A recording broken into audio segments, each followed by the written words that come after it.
No load वोल्टता के सापेक्ष, no load voltage के सापेक्ष, ठीक है?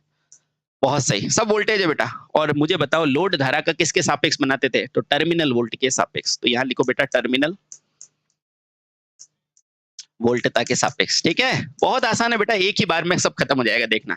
अब मुझे बताओ, किसी के अंदर भी कोई ना कोई धारणशीलता होती है ना? प्रत्येक चुंबक में कोई ना कोई धारणशीलता होती है 2 से 3%। बेटा ये क्या है? यहाँ लिखो बेटा ए ओ।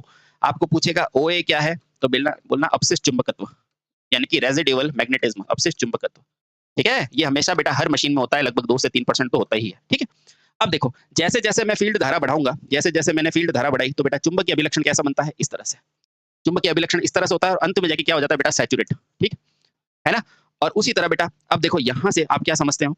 यहाँ से जब आप देंगे तो बेटा कोई भी प्रेरित जो होगा, मेरा आंतरिक अभिलक्षण कैसा होगा? पहले जैसे-जैसे मैंने फ़ील्ड बढ़ाई, तो मेरा ये बढ़ा टर्मिनल वोल्टेज, अंत में जाके यूँ सीधा हो गया, ठीक है? और इसके लिए क्या होगा बेटा? बाह्य अभिलक्षण के लिए यहाँ पर कुछ थोड़े से ड्रॉप हो जाते हैं। वैसे ये पूछते नहीं है बेटा, ध्यान रखना, ठीक है? तो पूछेगा बेटा पहला अभिलक्षण किसके लिए है? तो बेटा पहला तो क्या है? नो लोड के लिए, जब कोई भी लोड नहीं है, नो लोड अभिलक्षण, है ना? नो लोड अभिलक्षण, है ना? ये ध्यान रखना बेटा। सबसे ऊपर वाली लाइन किसको बताती है? नो लोड को बताती है, ठीक है? अब देखो नो लोड से थोड़ा सा कम क्या होगा बेटा? आर्मेचर ड्रॉप, आर्मेचर ड्रॉप, याद है ना? Armature drop. नो लोड से थोड़ा सा कम क्या होता है बेटा? आर्मेचर का ड्रॉप होता है, ठीक है? और जहां आर्मेचर का ड्रॉप होता है बेटा, वही क्या कहलाता है? आंतरिक अभिलक्षण। अब आप अच्छे से जान चुके हो। तो बेटा ये क्या है? दूसरा वाला आंतरिक अभिलक्षण। आंतरिक अभिलक्षण वही है बेटा, पहले वाला ही है, बड़ा आसान है अभिलक्षण, ठीक है? और आंतरिक अभिलक्षण से थोड़ा सा और नीचे की तरफ बाह्य अभिलक्षण बढ़ता है, वो क्या होता है बेटा? ये लोड, लोड का ड्रॉप, लोड का ड्रॉप। और बेटा ये क्या होता है? इसे कहते हैं ओमिय ड्रॉप, है ना? ओमिय ड्रॉप, यानी कि ओम के द्वारा। तो बेटा इसे क्या बोला जाएगा? बाह्य अभिलक्षण, बाह्य अभिलक्षण। याद हो गया ना बेटा? बेहद आसान है, बेहद आसान है, देखो। ओहो! ये हाँ, पहले वाले वीडियो में थे ना? हो जाएंगे, डोंट वरी।